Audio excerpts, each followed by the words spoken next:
What's going on, guys, and welcome to Season 2 of the Snapchat. Today, we're going to break down November as a whole. Miss Marvel is our new season pass card. We're going to break down, is she elite? What are the best combos, counters, everything you need to know about the card. And also, all of the cards coming out in November. Which ones are worth saving up for, and our early predictions and rankings for every card coming out. We're also going to revisit October and have our final rankings on what I think is one of the best months that we've had in a long while. So we're going to go ahead and look at what we did rank them going into the season, and then look at what our final rankings are now that we've play tested and had a chance to have all the cards. We're going to break all that down today more on this episode of the Snapchat. And as always, I'm joined by Mr. Alex Coccia. October has come to a close. We have entered the month of thankfulness. We're into November, into the Marvel month. How you doing, bud? I'm doing great. The month of thankfulness in Canada, by the way, is in October. I think our dates are a little different here. You got Black Friday. I know it's a great time to be a shopper in the United States in November. I know that, but guess what? In Canada, we get Black Friday too. So we definitely bandwagon on your guys' holidays when possible. Do you guys do the same food and all that for Thanksgiving? Like it's a turkey. It's all the same, just a different month. Yeah, it's the whole same. It's like basically like the CFL NFL thing. It's like exactly the same, except we make it like a little smaller and a little worse. Yeah. It's like Wish.com, essentially, just everything. Essentially, yeah. Yeah, okay, That's great. what it is. What's your Thanksgiving food? Just going into it. Like right now, you can get one. What is it? Just give me some apple pie. I'll take the apple pie all day long. I'm not a fan of stuffing, which might be a hot take. I've just never been a fan of that. It's like the sell of like, you take bread and you stuff it up the turkey's, and then Keister? like you eat it after. It's like, you know what, man, like, that doesn't just appeal to me. I just don't. Who the hell thought of that? Like, who was like, you know what we're gonna do? Get the loaf of bread, ram it right up the turkey. It's the and same we'll guy. eat it after. The same guy that was like, you know what? Mashed potatoes filled with butter and gravy is not enough bad for you. Let's get the sweet potatoes, but hold on. Let's just cook marshmallows all on the top of it. Is the guy that made the dessert into a plate there. Yeah, dude, we have a lot to break down today. We're going to talk about the new Marvel season, as you guys can see, the theme of the month, and also take a revisit, as I said in the intro, of the October cards. Alex, what are we going to be talking about on your side of the channel? We're going to be talking about Werewolf by Night. That just took the meta by storm. Werewolf by Night has been a fun card, a powerful card, and we will be discussing our review of it. We're also going to be discussing our favorite cards at every single cost for the October season, one of our favorite topics of discussion. And then we're going to be talking about the Mobius problem. Now, this is probably one of the most important discussions we're going to be having, because Mobius's change spells a little bit of concern for the future of Marvel Snap, in particular with cards that have been recently released and how they're balanced. Yeah, so I know we're going to talk about that on your side, but let's start there, right? Because we had a crazy week. Typically, the month content patch comes with the new season. That's how it's been lining up, but it hit here because of how long October is, and we got the month content patch early. Now, for the most part, I thought it was pretty good. There's some cool changes in there, man. Negasonic, you had, Let's talk the Mobius thing for a second. Dude, just unacceptable, right? Like, for me, it's... I go by resume, and they have a great resume, right? Like, if your best worker sometime and he shows up and he doesn't have the best day, or a terrible day, actually, let's say that, or even like a no-call, no-show, it's like, damn, I'm disappointed. Like, what happened there? But the resume does speak for itself. But it's just concerning, It just doesn't feel good, especially for a card like Mobius, where, we saw that he is... We all knew he was going to be great, right? Like, we knew he was going to be great. And I feel like typically on the side of caution, they're a bit more cautious, right? Like, they typically maybe take it down a cost or power, or increase the cost, whatever, right? This was a full-out nuking, right? Like Mobius died when that patch came out. It's crazy to me. It is crazy, and I think that when you completely change the identity of a card shortly after release, shortly since it was available in a bundle and when it was available in Spotlight caches, that's hugely problematic. Yep. It kind of takes people by surprise. Like, that's not what they invested in. It's just not what they expected that card to be so soon after launch. Like, it's one thing to nerf a card, but to completely change the way it's played and its meta relevance is very difficult, right? Not just meta relevance, but it's not the same card. The effect that it has been given could have been a new card at like a 1 cost. Yeah, all of September was such a... Like, we hate to start on this note, but I think it's important to bring up, right? Because what it does more than anything, they were Series 4 cards, but what it does is it has like a ripple effect, right? Because people didn't get Ravonna because of Mobius, and then Ravonna ended up being good. They would have gotten maybe her on the Spotlight week. They are Series 4, so like, how big of a deal would it have been if it was this severe? And the reason they're not doing this is they're probably just going to change Mobius again. But, where it's like, okay, you know what? We messed up. Whatever. Here's 3,000 tokens, whatever it might be for when you got Mobius. It can be tough to do refunds like that. But what it does to its core is it's just like when the token shop went away, right? It really hurts the people that plan. The people that waited through August, they skipped out on Silver Samurai, Lady Deathstrike, some of the hype because they knew they wanted to go all in for September. And now they're kind of paying for it. It can't happen again. No question, Cozy. I agree 100%. And it's something that we'll have to continue our discussion on later in this podcast. For the time being, though, let's jump to these October final rankings, which with some of the most fun cards we've had in Marvel Snap's history. No question, Alex. And for the first time, I went back and I looked at our early rankings, like what we're doing today for the November season. Before we play tested all these cards, what did we rank them? And I got to say right away, Alex, I think October might have been one of my favorite months as far as like each card bringing something so unique, different, really added some fun to it. So we're going to go through each of the cards that came out. I'll tell you what we ranked it at first, and then let's kind of end up on our final rankings before we kick off Miss Marvel and the brand new season. We have a lot to break down there. We'll go through the October cards. So we got Elsa Bloodstone. Obviously isn't the Elsa that came out during the season. We had her tamed down just a bit. In my opinion, this is kind of what I wanted for Mobius, right? Like if you nuke a card in some degree, could you still release it and it's a good card? In Elsa's case, absolutely yes. Now, Alex, we ranked her both a 4-star flat whenever she initially came out. I think we easily could have given a 5-star there in her initial state. What are your final thoughts of the Season Pass card in October? I think we nailed it. I think ultimately it lands at 4-star today, but it was most certainly a 5-star when it was giving +3. Its interactions with Angela, with Kitty were far too strong, and now that whole package has been brought down. So it does by effect bring down Elsa just slightly as well, because that was such a synergistic package. But it was incredible, not just because that it worked so well with meta-relevant cards like Angela and Kitty, but because it worked incredibly in so many different decks, in so many different archetypes. Move liked it, for instance, right, with the Visions and the Jeffs and the Nightcrawlers, and it brought cards back into the meta that we weren't seeing. I love Elsa Bloodstone, and for me, it was, pre-nerf, it was a easy 5. It still might be a 5, to be honest with you, at the end of the day. Yeah, I was going to say like 4.5 for me, still like maybe knock it down a bit. Because at the end of the day, you compare it to the other 2-cost cards, and like the fact that she's plug and play viable for most decks out there, you can make her work in a different area of control, move, whatever it might be.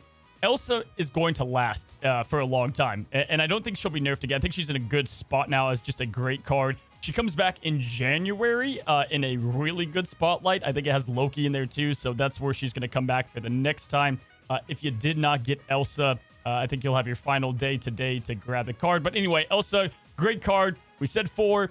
4.5 is what it ends on. Love to see it. Next week after that, we had Man-Thing come out. And Man-Thing is interesting because I gave Man-Thing a 3.5 to 4-star. You gave him a 3-star. And Man-Thing, I think, took the entire community by shock a bit on how well he's kind of holding up. Alex, I think if you look to the data, the guy's good. He works because he works with the other good decks out there right now. Black Widow got an adjustment within that month, and so that kind of all kicked things off too. Toxic was on the rise. What do you give him for your final ranking? First of all, I want to say that if I remember correctly, you called it perfectly. You said that Man-Thing was going to feel awful on the initial release and then get better over time as people started teching Luke Cage out. And that's exactly what happened, right? He did feel pretty rough the first week, and then suddenly Luke Cage starts being thrown into, stops being thrown into every single deck, sorry. And then Man-Thing actually starts to elevate, starts being included in even the Darkhawk package and stuff like that. And now, he's easily a 4-star for me. Yep. Easily a 4-star. I felt like I was a little low on Man-Thing giving him 3, because now at 4 stars, especially with that Elsa kind of bounce type mentality, you got these lane setups that even late Man-Things just come on in and say, hey, -2 across the board. How do you guys like that? Yeah, man, he can hold his lane so freaking well. Like, you can play him by himself. There's no really good way to stop him. Like, there's just not, outside of Enchantress, which you're not typically seeing or doing. He just kind of fits perfectly, and it's crazy that he's also just working in one of those value lists, right? Kind of like the Stature Blackhawk or Black Bolt package where it can just kind of work. Yeah, Man-Thing, I'm going to give a 4-star. I think he's a 4-star, and they took him out. It's funny. People were clamoring for the spotlights for Living Tribunal and Iron Lad to come to spotlights, and then they put him in there in December, but they took out Man-Thing, which is a bummer because I know some people were going to wait for that December one because he's a very good card at that. Gonna be even, oh my gosh, guys, just wait till we talk about one of the cards we'll be breaking down in November. Some great synergy. I ended up loving Man-Thing, still a card I play with a ton. I'm a toxic fan. 4-star for me too, Alex. After Man-Thing, we had Black Knight show up for the discard archetype. And Black Knight is interesting. We gave him a ranking. I gave him a 2.5. You gave him a 2. And I think at least I'll kick us off. I think he's fun. I think he will have better days ahead. Not great days ahead, but better days ahead. But I'm going to give him probably right now a 2-star. And that's coming from somebody that likes to play him. You know what it is, Alex? To me, at least. Because I was looking at some discard things coming out in the future as well. Discard is just that archetype that doesn't play nice in the sandbox with anything else, right? Like, it just pigeonholes it to that one archetype more than any other one out there. I agree. I think it's a 2-star. And even then, like, listen, it's a card that it has moments. It has the opportunity to be very powerful, but it has to have very specific lines. You know what, at the end of the day, Cozy, I hate to say it, I'd rather just play traditional discard. I'd rather play MODOK. I'd rather play Hela. I'd rather play anything else but a Black Knight discard deck because I just don't actually think it's that fun. Sometimes you put up the power, honestly. Yeah, like I've been there where I sift the Infinite and then I Shuri and then I got this, I do the whole thing. I got the whole thing going, but they just retreat anyway. I never see it all the way through. It's just not as fun. And so, but also like it's very, very draw dependent. Yep. Very draw dependent. So it just doesn't feel great, right? If compare it to Elsa Bloodstone, for instance, you could play Elsa on turn 5 and still get a lot of value from it. Black Knight, get on turn 5, you may as well just retreat because it's useless. Definitely the weakest card of the month. I think we could say that. We said that going in, and I think we can back up and say that yet again. Now we've seen this time after time with the discard archetype. After that, Alex, we had Nico, Minaru, and my gosh. So this was fun. Looking back, we ranked her, okay? Either like a 2-star or a 5-star. We said 2-star is if you go down, she's too random, or she'll be the next Legion. And listen, I've seen some articles like people were sleeping on her and now they're loving her. We kind of always said she has a good chance to be a pretty damn good card. She's got a good chance for it. Now, I'll give you the kickoff before I say my spiel. What do you give Nico now? Okay, so this is once again, so it's funny, when I did my evaluation of it, I said, hey, it could be like a 2-star card, it could be a 4-star card. It's hard to say. It has this huge delta of what it could possibly be. So this is what I'm going to say, Cozy. It is a 3-star performance card, a 5-star fun card. That's the only way I can explain. Like, its win rate is actually not that high. It does work in certain decks. It does elevate certain decks, but it's not as good overall as Elsa Bloodstone. Like, if you look at pure win rates and stuff like that, but it is just too fun to play. It has such incredible moments, and it has these like OP moments where you're just like, I cannot believe the stars aligned like this. Nico, thank you so much. Snap, snap, cube gain, and you're out the door with a smile on your face. Like, it's just such a feel-good card. This is what all cards should be at the end of the day. I'm careful when I give away 5-star. In fact, I don't think I ever do. This is as close as you get to 5-star for me. I honestly would give it like a 4.5. You hit the fun factor. That's a 5. You know, as far as viability, I'm going to tell you this first. I think she's tough to operate, right? I don't think she's the easiest thing to operate. But she takes a couple archetypes and puts them at a level that you can't replace her. The simple fact is, if they don't nerf it, then she's going to be incredible forever. But the draw 2 destroy thing is so insane. The way I broke this down for discard and destroy, if you get the cards that you need to get the combos off, you win, right? But it's Marvel Snap. Maybe you're missing a couple draw, and that's just how it works. With her, it just becomes so much easier, and you're synergizing with what the deck does to get these combos off, right? There are so many instances in Bounce and in Destroy that I was just able to use her. So much, in fact, that I have her in almost all of my decks currently, and I can find use out of each and every one of these spells for the most part, and it rarely comes back to bite me. She's only 1 cost. She's like the perfect card to me. I absolutely have fallen in love with Nico. Again, I was on the train of 2-star, 5-star. I land on the ladder. I think she's definitely the card of the month. Probably, to me, I'm a big fan of the Nico. I agree. I think it is the card of the month, and because of the fun, like it's just a fun card to play, and it has the moments that like you're seeking when you play a game like Marvel Snap. One thing that upsets me though, I gotta be honest with you about Nico, Okay. I didn't have the courage to go for the Spotlight variant. Oh, dude. I just didn't. I regret it, man. I'm looking at it right now and upset. I'm actually upset I didn't get this variant. This one took me all four. I got Werewolf. I got on the first one. I was like, oh my gosh, I couldn't believe it. This one took all four, every single one of them to get it. And but you know what? She has a lot of good variants. She has some definitely. Her base is a little weak to me, but she's got some pretty crazy variants out there. So yeah, Nico, great card, love it. Last card was the one that came out this week, and it was this last week, and it was Werewolf by Night. 3-3, man. We had a lot to say about him. We both gave him a 4-star ranking going into it. I think as it got closer to the week of release, we gave it a 4.5, 4 stars still as well. Kind of stayed consistent. Alex, I still give him a 4.5 star. I'm seeing some people unimpressed. Dude, this card to me, we got to just look at, he's a 3 cost that I was able to get to insane numbers reliably over and over. And even if you got into a 3-7, you have a Maximus. What has been your experience with Werewolf? Because we're going to talk about it more on your side, but damn, I'm impressed. Yeah, so my experience was just quite simply good. Like it was fine. Like it was a good card. Like I give it 4 for sure. Maybe 3.5 just for the occasional clunkiness, but definitely a 4. Like I'm gonna say 4, not 3.5. It's a 4. And the reason for this is because like it puts up power. Like I was consistently getting it to 3.9. Like there's nothing to scoff at there. 3.9? Are you kidding me? Like why are you saying that? That's a great result, right?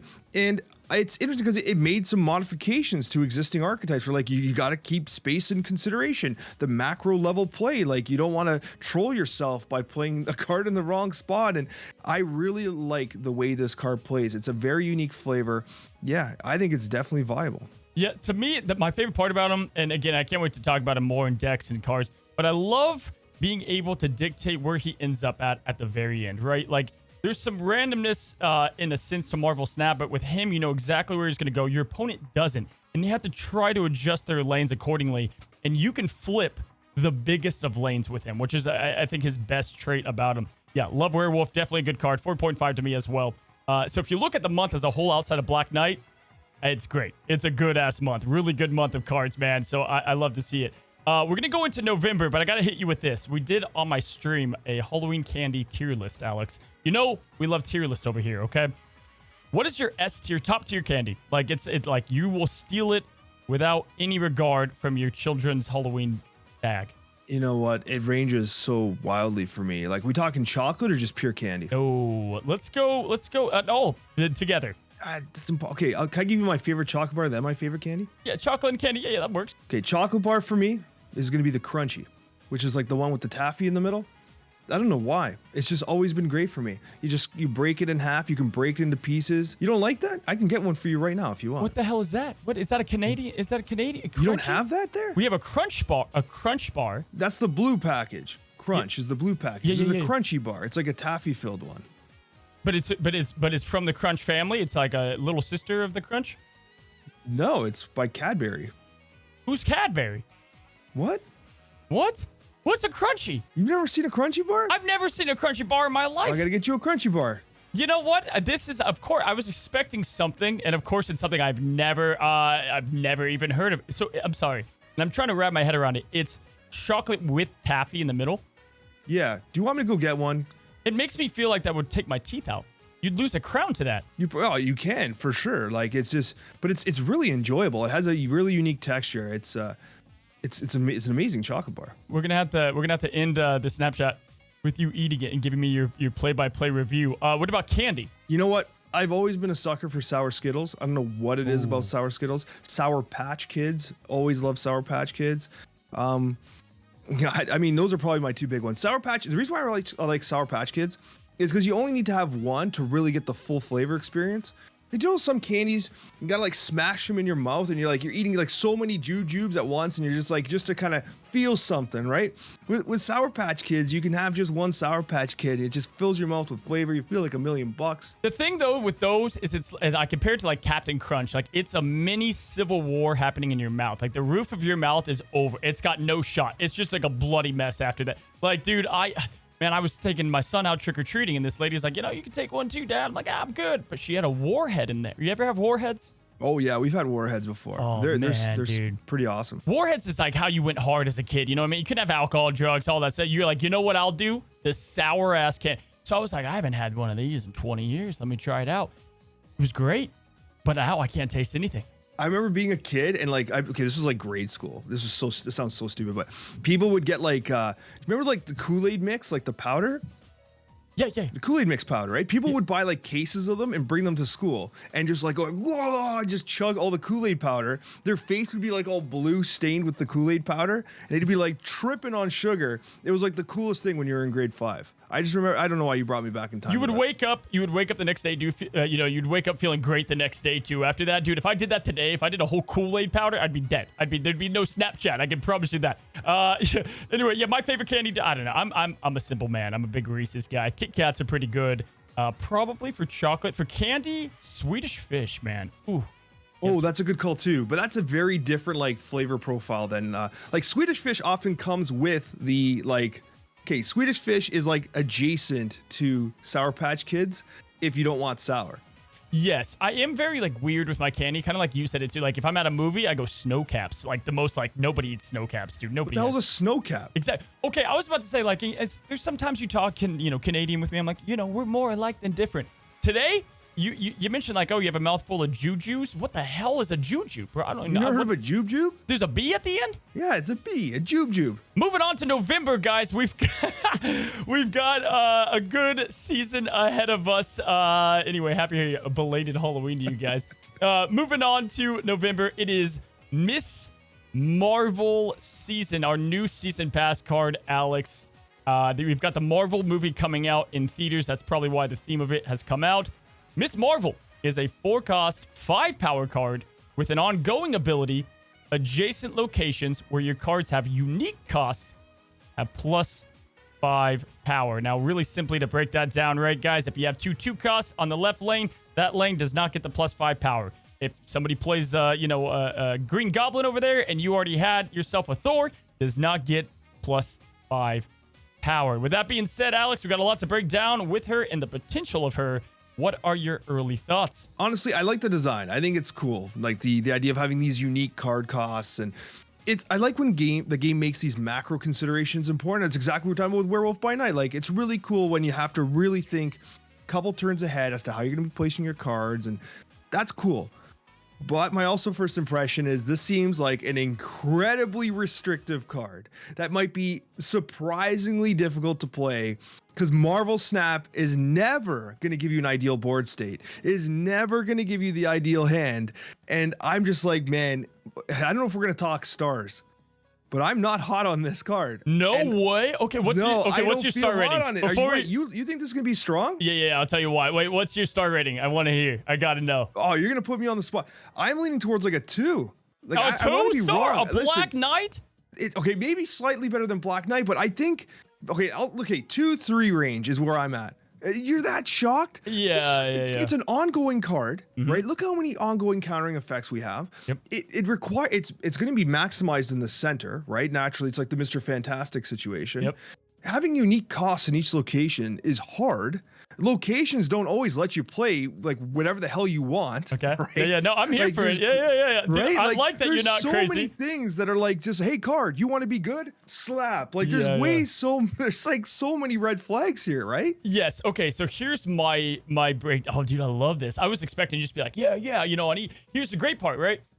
My thoughts on this is it's the same as the Deadpool that you want to get up to 1 million power, whatever it might be. Let's look at Iron Lad, who's a 4/6. If he scans a rock, he's a 4/6. Okay, it's like, okay, well that's a bummer. You whiffed on that, and it's up to random chance. Miss Marvel is a 4/15 if it does work out. If it does work out, and there's a lot of decks where I think she could fit in there. A 4/15 is stupid out. I mean, that's just stupid value. We can both agree. 3/15 with Zabu. But then, let's say one lane doesn't work, okay? Let's say Shadowland pops up, you got a ninja, boom, it's done, right? Like, that's what you're talking about, the RNG element. She's a 4/10. She's a Sentry. She's a 4/10, still great, all right? If everything whiffs, she's at least a 4/5, right? So at the very least, she's giving you 5 power, which isn't great, but that's if she absolutely completely whiffs, and that power cannot be changed because it's the floated power like Mr. Fantastic is. Dude, I think there's so many decks. You are correct. There are ways to counter her completely. I think the week where she's hot won't be great because everyone's going to run the counters. Completely understand that. There are so many decks that you can create where you're not all in on the unique cost thing, where she's simply just great stats. No, like, listen, you are right. At 415, that's like Doctor Doom stats, right? It's Doctor Doom stats at 4 costs, potentially at 3 costs with Zabu. And so, like, you see the potential. But I listen, I've been playing Marvel Snap for a long time. You've been playing Marvel Snap for a long time. You know what it's like to be like, I have this card. I know what I want to do with it. And Marvel Snap's like, middle fingers to you, man. Like, that's not what's happening, right? Yep. This card feels like it's going to be that card, like, half the time. And the other half of the time, you might start to set something. You don't get the draws, or they start attacking the lane. You're like, I got to play another 3 there. And then, like, okay, then you're right. Now, okay, now it's just 5 to the left. And that's still useful, right? Like, Claw's powerful. We talk about Claw being the stealer of cubes. It's almost Claw's power being thrown into adjacency. And you said last week, there's something beautiful about power that can't be like straight up mitigated in a location. Like if it's negative zone, it's still just 5 power, right? So it does have these moments where it's like, this card might be good, but I see all these red flags. Can I also be honest about something? I know we're cheating a little bit, but can we talk about a Nihilist just quickly here? Like a Nihilist could screw this card up really bad. Yes, like, you are right. And I think that's why he's probably going to be... There's a lot of... Like, okay, I want to sell you more on the cards and the decks I think she belongs in. Sell me. I need to be sold. Before I completely sell, let me just like aid you in your conquest of hating Miss Marvel like elephants. I think that there are... Listen, guys. Let's talk counters quickly with Miss Marvel. Obviously, we have one that's been mega popular. Kind of a good thing Mobius is gone because she would be even crazier. But man, a rogue is devastating. You take their Miss Marvel, it's like, man, that's a bummer. Luckily, she still has the 5 stat line, right? But you have yourself the rogue, you have Enchantress, Green Goblin, Debris, Hobgoblin, I guess. Which I actually think Hobgoblin will mess more people up than they think because a 5 cost is one that people rely on a lot, right? Those are like the immediate ones. And then you have Viper with all the different things she can send over. A Hood, a Sentry for 4 cost.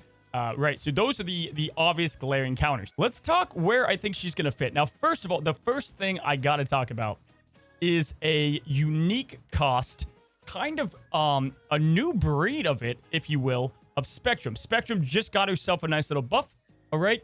You got a 6/7. This is where I think she's going to fit the best, with an like an either-or situation. The idea that I think of is that you have cards... immediate, like obviously you have Mr. Fantastic, and things can be played in her lane. Her lane's fine, right? So you have essentially you could play what? Mr. Fantastic, you can play her down, and then you can do some other ongoing cards, and then you boost them all up with Spectrum. That's where I see playing a heavier... We see Spectrum lists right now with all these like low cost cards that you're trying to spit out there. This would be a Professor X on the right lane. You don't win it, who gives a damn? You do a Jeff, and you have 5 power that can't be changed over there. It's done. You're going to win that lane. And then all you have to do is focus on one of the other 2 lanes, and you have a way to Spectrum to add even more power, right? So there's a lot of ways to win that. Maybe you get a, what's that guy that's never played down? What's the guy with the giving the power? I can't think. Omega Red. You get him down, right? And then you can either Pro X on top of that. You have the Miss Marvel, they can't add anything, and now you're adding all this power manipulation that can also be boosted up with Spectrum as well. So I think a power curve ongoing deck is one of the decks that I like her in Alex. I got more, but I want to hear your thoughts on that one. Okay, you're starting to sell me because I have been playing a lot of Spectrum lately, and Spectrum did just get buffed. And I mean, was the Spectrum buff in anticipation of Miss Marvel needing a little more help? I wonder, like, hold on, because this is like the meta of the buffs is not irrelevant here. I know it's like, Alex, you're reaching here. Spectrum getting buffed just before Miss Marvel season. This is conspiracy talk. But we know they held the Spectrum buff before the Miss Marvel season because they wanted to do the Spectrum buff for the Marvels like movie and all that stuff. Yep. So we know they're doing that. So there's a meta behind that. Is it crazy to think that in their testing, they're like, Miss Marvel's just not quite doing it for us. Let's give Spectrum some love. It's an ongoing card. And then all of a sudden, you know, just everything might fall into place.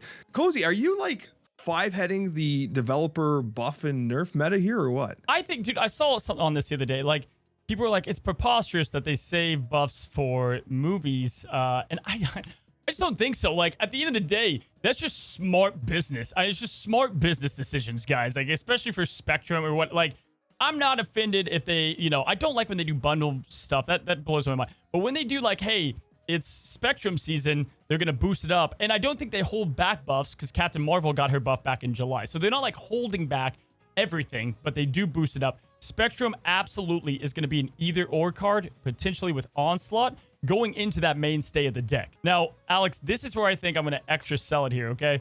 You've got down Miss Marvel, all right, on turn 4, maybe turn 3 if you can get the Zabu going. Let's say it's turn 3. What I like about her is that you have yourself a choice at that point, okay?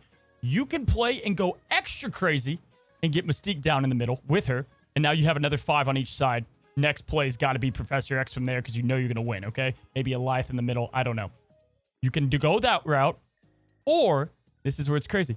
You just throw down Cosmo right behind her. What are they going to do? You're going to have priority because you're spreading 5. You're definitely going to have priority most times. Cosmo answers every single counter to her in her lane, outside of the debris and whatnot, which I do think toxic decks are going to be on a mega rise, and that's your biggest worry. I don't think it's a rogue. I don't think the Enchantress is there. Cosmo, no question, can protect her pretty easily. Your assessment of debris, like we kind of brushed over it fast. Like debris is the biggest problem, I think. To some degree, right? But yeah, I think it's right. You're right. Like if you follow up with a Cosmo, like the Enchantress makes like no impact on it, right? Rogue doesn't. I think Enchantress would be the biggest one. This is one of those effects that like if your deck's not designed for it, roguing it might not be the greatest. I feel like Enchantress would probably be like the best answer here. Like even Super Scroll doesn't really do what you want because like you're probably not prepared for a Super Scroll situation here. Still would be beneficial, but like again, the macro side and the deck design components of Miss Marvel would require you to kind of be like, hey, I need to make a deck a certain way, right? But I love what you're saying here. I think Cosmo does kind of sell me a little bit more on like, okay, if you protect it a little bit more.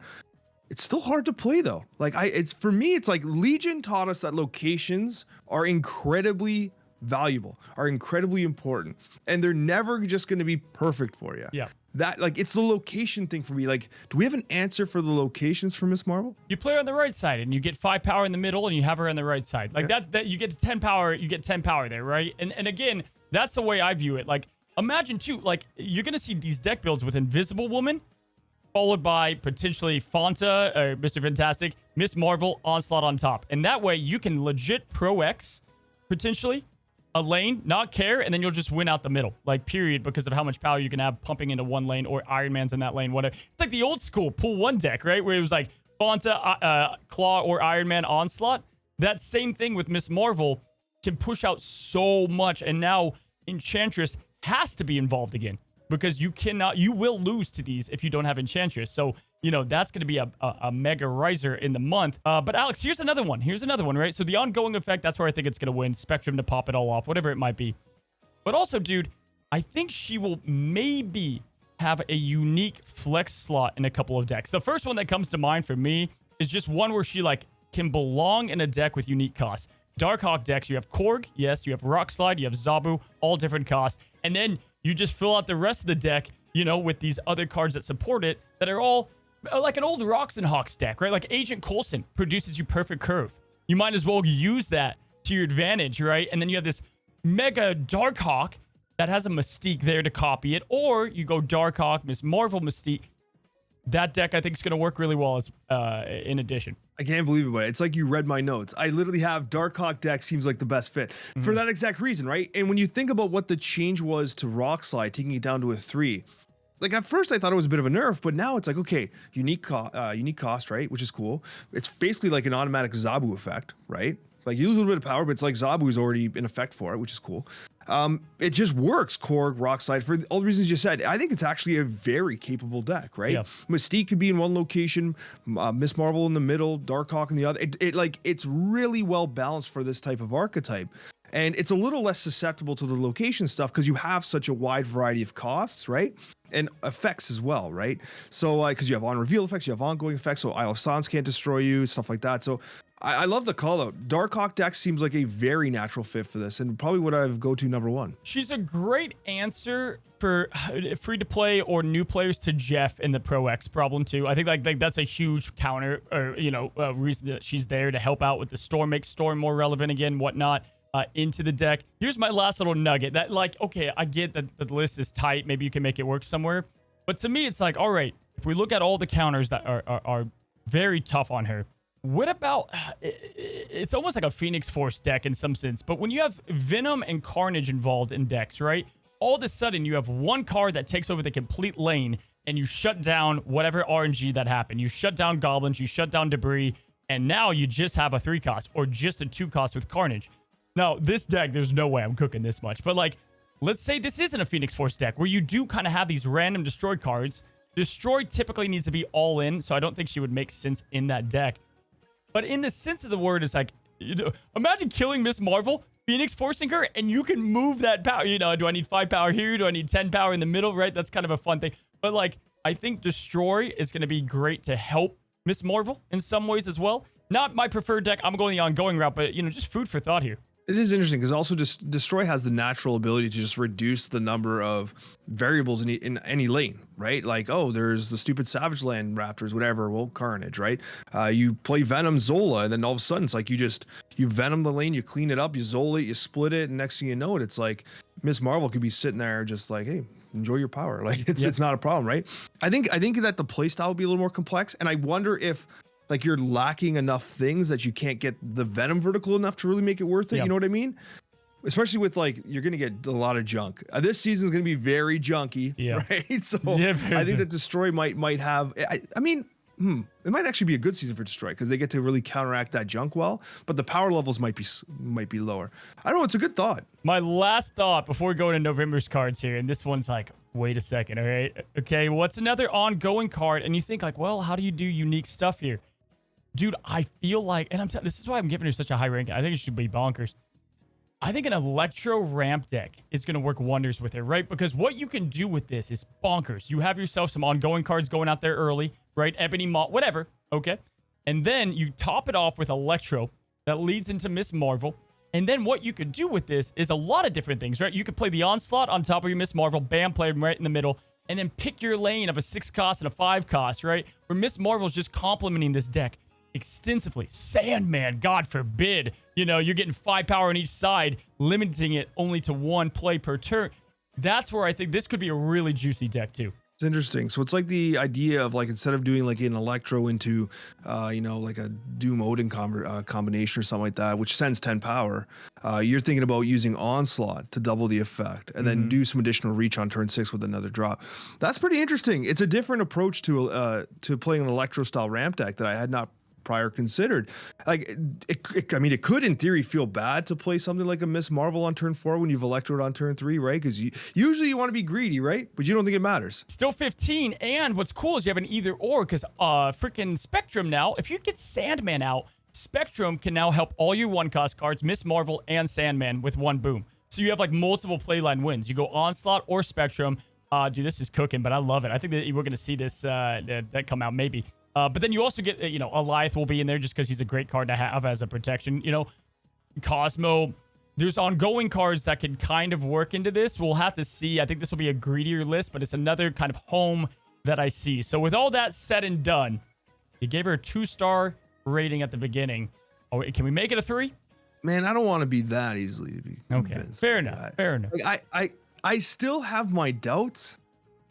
I'm going to stick with 2. Cozy, and in a month's time, I'm going to be open for roasting if I'm incorrect. Fair enough. Yeah, I get it, man. I get it. There's plenty of things that can definitely slow her down. So that's Miss Marvel. I'm on the Miss Marvel train. I think she'll be fun. I think she finally, again, like Spectrum does, give ongoing an identity. Love to see it. However, Alex, our next card coming out is going to be an interesting one. He has a hairdo for days.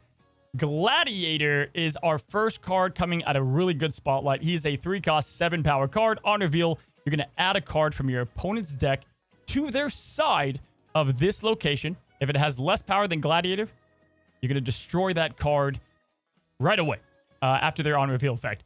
What are your early impressions? Give me a star rating to kick it off. To kick it off, like, I'm going 4. Okay. I think this card's good. There's a lot of cards that can't fight a 3/7. And not only are you trading that card with some destruction, but there's a chance that you're just like, on reveal effects are often situational. Like you need an on reveal effect to happen at a specific time. Like Galactus randomized effects is not helpful. You need Galactus to drop at a specific time in a specific location. If you just pull a Galactus out and you just pump them, I mean, that maybe their win condition just got destroyed, right? So I really like Gladiator. I really don't think his like the downside's that bad. This was one that when I review the new cards, I'm like, oh my gosh, this could be the card of the month. The more I sit on him, I think he'll be very up and down, ebb and flow. He's going to be he will be a card that is subjected to the meta at the time, right? And I do think that there will be consequence to him. Now, I want to say I love the idea of playing him down, that you destroy it, or you play Shang-Chi. Bada bing, bada boom. Either way is great, right? For the most part. What I worry about a little bit is him going up against Loki. You pull Loki, all of a sudden, like, yeah, you kill him, but they kind of got what they needed to do anyway. You pull a Venom, same thing. Venom eats everything up. He's going to be bigger than you. He won't dive then. Then I guess you could Shang-Chi either way. So I think there are definitely cards that you don't. He will absolutely screw up combo decks, right? Like combo decks are going to hate this card. However, so I give him like I'm giving him like a 3.5, 3, probably 3-star that can go up to 4-star, 4.5. I have good value there. He's got a lot going for him, though. I think he's definitely great. I want to be careful on my full assessment and to see what, he's going to be a good card. I mean, let's face it. But you will have punishment games every now and then, and that will feel kind of bad. Now, as far as card synergy goes, Alex, I think there's a lot that goes with them. We kind of just tooted up the horn a little bit. But I got to say, again, I do like Darkhawk because Korg Rock Slide. What do? You pump in some rocks in the deck so you kind of protect yourself from getting that great stat line so you can have a good chance. Yes, it only destroys a rock. You're not destroying something else in their deck. But at the end of the day, you're going to be able to play the stat line that you get from him too. And then you're going to mix that in with a Zabu Shang-Chi package anyway. That's kind of like an initial, just a good value play that I thought with him. Yeah, this is interesting because I would never have gone down that road. This is two very convergent thoughts. Okay. Because in my head, I see where you're going. You're saying pump the deck full of rocks, so then you minimize the downside of pulling something that you can't contend with. I totally understand that. But my thought process is I see this card being analogous to something like a Yondu, where I want the disruption effect. I want to roll on the chance to destroy a card. I want a Yondu. I want a Gladiator. I want to just destroy their stuff. Then I want to pump them with a rock slide or something, right? Like I want to take that roll.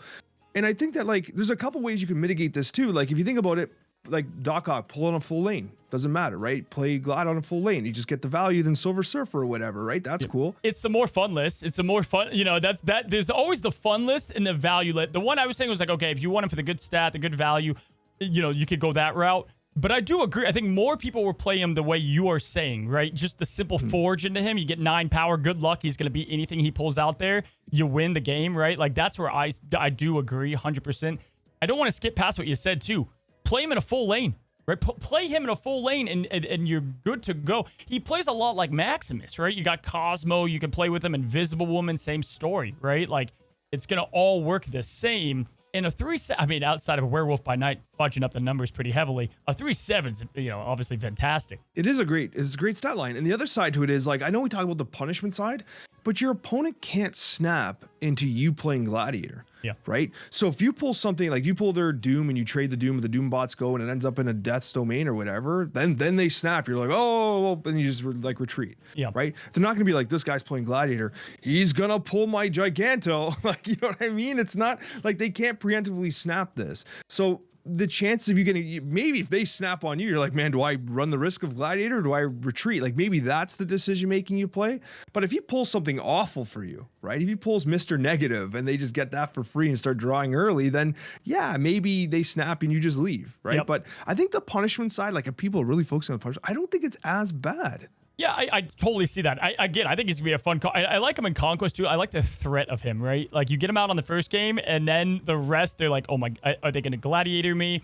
I also like if they had, let's say Wong, right? Using him as a state of, I either fill their lane out or I kill something in their deck. You know what I mean? Like, I screw up what they're trying to set up, or I kill something and get the value out of their deck. I do agree. I think this guy is going to come with a lot of fun play. There are going to be players that love him, and there are going to be the ones that just don't want to deal with the negative side of it. They'd rather the Spider-Man. They'll figure something else out. But certainly, he's going to fit into Silver Surfer in some degree because of just the great stat. You have to. I mean, Polaris was being used in Silver Surfer just for pure stats, but then we started to get major uses for her ability as well. Like, I don't know. I see this card being very good. Like, for me, it's like, it's not, I understand the disruption side, but for me, it's not Titania. Like, if you compare Titania and Gladiator and like the difficulty of balancing their effects, Titania is way harder. This is way easier to play. Like, I think that we're working up a card that's probably damn good. Yeah, and it's on reveal, so there's ways to abuse that, right? Like different things that you can do synergistic-wise to get that even more pumped up. Definitely agree, and we're going to keep getting cards that can boost up power, I'm sure. Alex, our next card, they did adjust because he was probably a little bit too hot. Anytime we see adjustment, we know why. They've always released a little bit too good. We have Annihilus, man. He's a 5 cost, 7 power now. On reveal, your cards with 0 or less power, switch sides, destroy those that can't. Oh boy, Alex. Dude, listen. This to me is the new most hated card. This Marvel Snap is going to change after this guy comes out. He's going to be a card you constantly have to worry about when you start seeing stuff happening on their side and there's signs leading up to a possible Annihilus. What is your star rating here? Oh, this is so hard. I mean, I'm going to lean towards like a 4. Like this is pure disruption standpoint, but I honestly can see it falling to a 3 because there are some complicating factors here that we don't quite have the answers for. Like for instance, like, you know, if like which cards on your lane actually go through, like what's the actual order? No, like when you move, it goes like top left to bottom right. Well, like if their side has 2 cards there, like which are the cards that flip, which can be important, right? I think there's some complicating mechanics here, but there's no denying that this is a very powerful effect that could absolutely result in smashed phones. Like I can see, this is a card I think everyone has to have in your collection. Like it is so unique. It's not like Thanos unique, but we're not gonna have another card that does this. No. He makes his own archetype in a sense, his own deck, his own play style. I agree. Here's the thing that's cool. I love that he just destroys the ones that can't, right? Like, so you're not even risking any, this is what you're risking. The deck you're building for the most part is probably going to want to rely on all that negative shifting power. But that doesn't mean you can't have a hood with a demon. You still have the demon on your side. You still have things that can help him out and boost up early. And then you just have to, we're going to have this kind of battle of flood decks with Annihilus. It's going to be crazy. I'm giving him I'm giving him a 4-star easy. And if not higher than that, just because of his unique abilities. Maybe we whiff on this. I don't know how, though. I think his ability is so strong already with what you have. He can also kind of tech against goblins and stuff, which is nice as well. But if you just combine Annihilus here with already Viper and Sentry. Oh, wait. He can send the Void over, dude. What? The -10 for free all in one. The hood. You're already having enough on your side to push over. This guy's going to be a problem. We have one last card coming out, and that is going to be Martyr. Martyr is a 1 cost now, 4 power card. At the end of the game, move to a location that loses you the game if possible. It's the anti-Captain Marvel. Alex, thoughts? I mean, this is a card that I'm not particularly excited about at all. I gotta be honest with you. Like, it's a 1/4. It's like not worth zeroing. It's like not that good. What's your rating? I don't know, man. I don't want to say 1 star, but then again, it got nerfed. Like it got brought down in power. Like they must have done something with it. They're like, yo, this is really good with Pro X. Like it can't move when you Pro X it, right? Like, so it's like, it must have had something to go down to a 1/4, but I'm just like, I mean, Hawkeye's a 1/4 that really doesn't need that much effort. Is better in balance. I mean, am I not seeing something? Cozy, I need you to sell me, because like for me, this is I'm low on this one. Nah, it's a little bit of a gimmick. It's definitely a gimmick card in a sense, you know what I mean? Like, I'm not crazy about it. I don't think they brought her down, by the way, because she was too good. I think she was too bad. I think 2.5. It's like, why would you spend that real estate outside of Killmonger, being the issue? But this is where I see her, okay? And this is where I see her, and what I will say is the stats are okay. But the problem is like, in a world with Kitty Pryde still and Nebula, and we've got Elsa boosting up these 1-cost cards, I just like the 4 power isn't like, oh man, that's worth the risk, right? Like, I feel like even 1.5, the Titania level, could go with it. The problem is the more power you give her, the less likely she is to lose you the game, which is a great way to counter her, right? Like, you could play a Forge with her, and all of a sudden now, like, there's not a lot of places she can go. She's going to help you win the game, if anything, right? And it's only 1 cost, so I do love that about her. I think she'll be okay. I think she'll be cool. I think she'll make zoo decks a little bit better because you're already flooding the lanes. Like, you're going to want to flood lanes, often to make sure she can't move, right? Like, talk about a zoo deck where you play Ultron and you just fill everything out so that she isn't moving anyway. You just said Professor X. The two biggest decks that I see her in is Zero, a zero-based list. Why would you not, right? You can easily get yourself a nice little bang-bang play with her. I think Living Tribunal is the no-question answer that's going to want this card. Really? Okay, so just a couple things here. So, like, you're higher than me on this card. I'm not crazy about it. I'm not unmitigated crazy. filth. Like, it's like, why play this when I could play Titania 0, Ebony Maw 0? Like, how many 1-drops do you want with 0 anyway? It's like, then you got Lizard on 2, right? It's like, 0 has targets, right? 0 has targets. Like, I just don't see it, right? Yeah. I just don't see the allure here. And okay, Zoo's good. Okay, here's the question. Is it a net buff or nerf to someone like Shauna? Like, does Shauna get better because of Martyr? Because she fills the locations and Martyr can't move? Or is it worse now because you Shauna and then Martyr's like, hey, screw you, I'm going over here now? Yeah, you almost can't depend on her power winning you that lane because she could leave at any time to lose it. I totally get I understand it.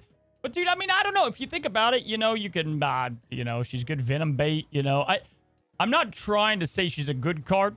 I do think, though, she will have unique play. I just don't know if the stats line up, enough to make her extremely worth it altogether. I gave her a 2-star. That's what I feel like she's going to be a Black Knight territory card. Oh, I think she's worth it. I'm going 1. I'm giving her 1. I'm going 1. Record. Hey, listen, a month from now, I'm opening myself up for getting absolutely punished with some of my ratings, but I'm going with my heart. Martyr's getting a 1 for me. I just don't see why I'd want to play this card. And maybe I'm wrong. I hope I am. I love being wrong. I ask my wife. I'm wrong all the time. But, like, seriously, I think this card's poo. Listen, I love it. We had very different opinions on most of the cards today outside, I think, Annihilus. Gladiator, we even differed a little bit. This one, we kind of both hated it. But that's what makes it fun. And we're going to have to see. But November, dude, I'm telling you, I can't wait to go on the next Snapchat. And we're not going to just blaze by it. We're talking Miss Marvel heavily once we get our hands on the card. Guys, thank you so much for coming to the first episode of Season 2 of the Snapchat, episode 53. Over on Alex's side, we're going to be talking more about Werewolf by Night, really breaking down the new card, our favorite cards at every cost for the month of October, and the Mobius problem, a very healthy and good discussion that we want to have. Thank you guys so much for hanging out. You guys have a good one. Have a great one. Till the next one. Happy snapping.